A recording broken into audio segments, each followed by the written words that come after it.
So what we will do in this video, look at how to convert MP4 file to MP3 using VLC Media Player. It is very easy. Just go to media and select convert/save, and then click this add button and select the MP4 file you want to convert.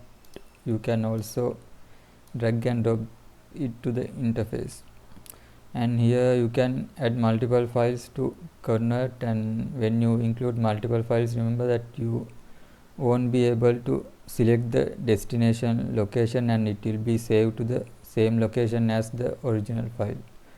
But here I will just save I will just convert one file, and after adding the file or files, click this convert/save button, and then from the profile select MP3 audio MP3, and then click the browse button and select the destination and the file name, and then click the start button, and you will see the progress in this timeline bar. And also remember that before you start converting files, make sure that this loop button is disabled, otherwise it will keep converting over and over again. And if you have to do this often, I will recommend using this software called AVI Dmux, and it is a free software available for Linux, Windows and Mac OS.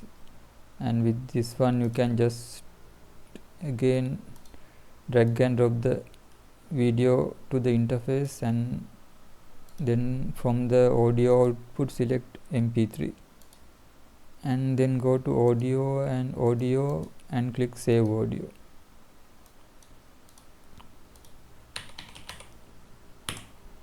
And that will convert the file to MP3.